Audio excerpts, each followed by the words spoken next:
దాకా 8,20,000 కోట్ల రూపాయలు అప్పు చేసింది. ఎంత? 8,20,000 కోట్ల రూపాయలు అప్పు చేసింది. అప్పు చేసి వెళ్ళిపోయింది. వచ్చిన కాంగ్రెస్ ప్రభుత్వానికి మాత్రం చిప్ప చెతికిచ్చిపోయింది. 10 సార్లు ఓటు వేసినాం, 10 సార్లు 10 సంవత్సరాలు అధికారం ఇచ్చిన వాడు.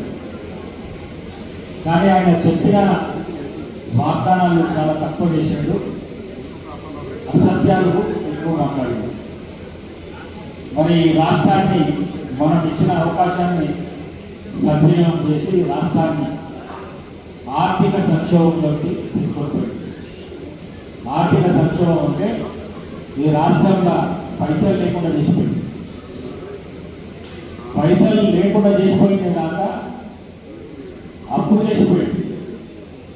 8,20,000 కోట్ల రూపాయలు అప్పు చేసిపోయింది.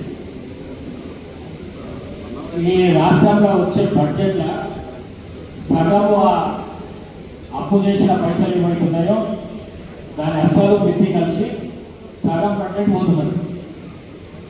సగం బడ్జెట్ పోతున్నది. మిగిలిన సగం బడ్జెట్ జీతపత్యాలకు వీటికి ఖర్చు అవుతున్నది. కానీ కాంగ్రెస్ ఎలక్షన్ ఇచ్చిన మాట, గౌరవ రాష్ట్ర ముఖ్యమంత్రి రేవంత్ రెడ్డి గారు ఇచ్చిన మాట, 6 గ్యారెంటీలతో పాటు మరి మేనిఫెస్టోలో పెట్టిన చాలా అంశాలు ప్రజలకు ఇవ్వాలి, ఇవ్వకపోతే ఎట్లయితుంది అని ఆలోచన చేసి